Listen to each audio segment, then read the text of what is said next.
Okay, folks, the first mechanism that we're going to learn today is for RNase A, and this enzyme performs concerted acid-base catalysis, and it does so by using two different histidine residues. You might recall that histidine, with its pKr being 6, has the pKr closest to physiological pH, so it is a fantastic acid-base catalyst. In this mechanism, what we will see is that one histidine acts as an acid and the other one acts as a base. And prior to knowing the mechanism, it was shown that there is a cyclic phosphate intermediate. So that kind of informed some of the hypothesis generation for this mechanism. Let's do it. And let's start by drawing the two catalytic histidines. So if we're doing acid and base catalysis at the same time, folks, we should keep in mind that one of the histidines needs to be in its base form with a lone pair, and the other histidine needs to be in its acid form with its proton. Here I'm just going to draw the R groups, but since histidine's R group has a 5-membered ring and some nitrogens and double bonds, I'm just going to simplify it as is, and you are more than welcome to do the same. Okay, so here is our catalytic site, folks.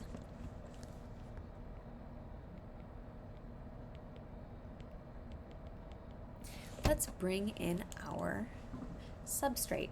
So the substrate of RNase is, you guessed it, RNA. Now I'm not going to draw a full structure of RNA here, I'm just going to draw the important bits. So this squiggly line is going to represent everything else that I'm not drawing. And I'm going to start by drawing in the ribose sugar. Off of the ribose sugar, of course, is a nitrogenous base, but that doesn't take part in the chemistry, so I'm just going to write base.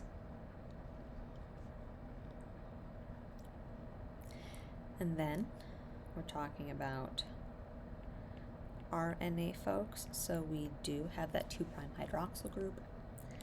And off of the 3' carbon, we can start the phosphate in the phosphodiester backbone.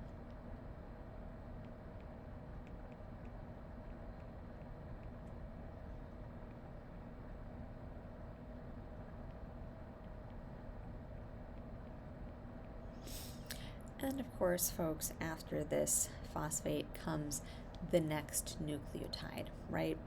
So after this oxygen would come another ribose, but I don't want to draw all of this, so we're going to simplify it just like this. And this is everything we need for the mechanism. So in the RNase mechanism, at the very end, what we're going to see is that we have hydrolyzed, we have cleaved a bond in RNA, and we have broken this single strand of RNA into 2 strands. This is concerted acid base, so you're going to see a lot of arrows drawn at once, and I'll just talk you through it as we go.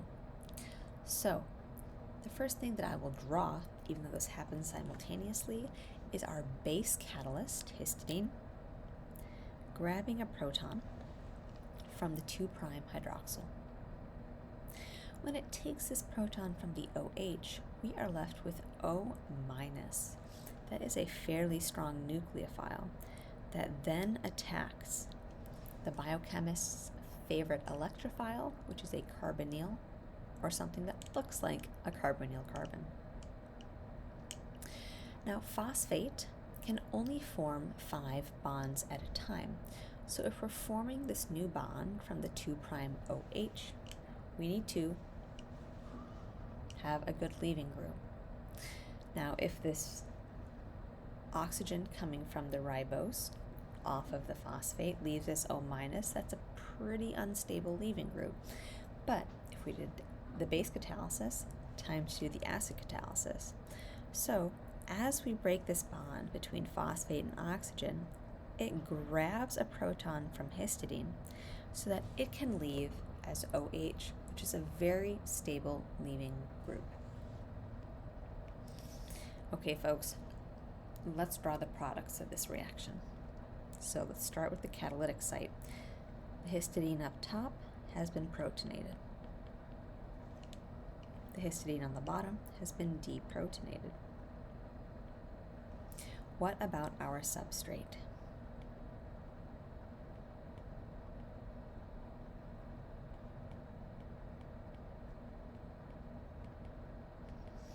Well, the 2' OH made a new bond to the phosphate. So we have this interesting kind of like cyclic structure going on here.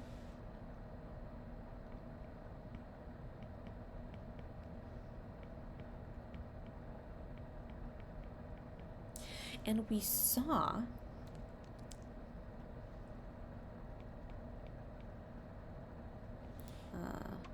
I meant to write lost. And what we saw was that the rest of that RNA got cleaved off. So what we lost was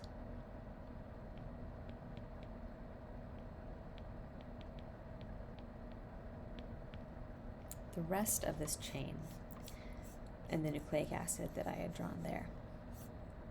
So this is fantastic, right? This is halfway through the mechanism. But what has not happened? Well, folks, we aren't done with the mechanism, right? Because we know for this mechanism to be finished, the catalyst, the enzyme, needs to be regenerated. Right now, it is not regenerated. But furthermore, the mechanism really isn't finished yet because we still have this kind of cyclic phosphate intermediate happening, and in this hydrolysis reaction, we really just expect a bond to be cleaved with water. And we haven't seen water. So, in comes water. And in one more step, we'll finish up this mechanism.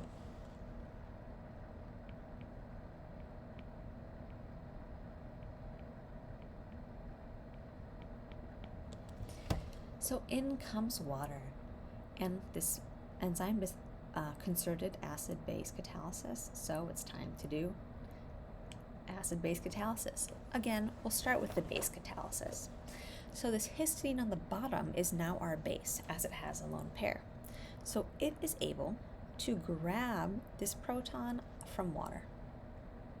Now this leaves us not with H2O, but OH-, which is a fantastic nucleophile that can attack the biochemist's favorite electrophile, the carbonyl carbon, or the thing that looks a lot like it, which in this case is the phosphorus in the phosphate. Again, phosphate can only form 5 bonds, so this oxygen that we used to make the cyclic structure, we can now break that bond and make it a better leaving group by grabbing this proton to regenerate that 2' OH. And let's see if we're done with the mechanism. So what is happening with the catalytic site? Well, that top histidine has been deprotonated, so we are back to that histidine being in its base form, whereas the bottom histidine has now grabbed a proton, so that is back in its acid form. It seems as if the catalyst has been regenerated. And let's check on our final product. So our final product is the RNA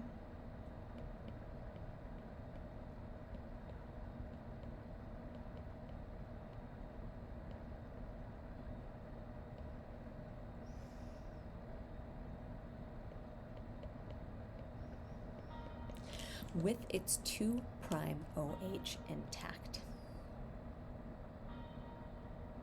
So this mechanism is complete.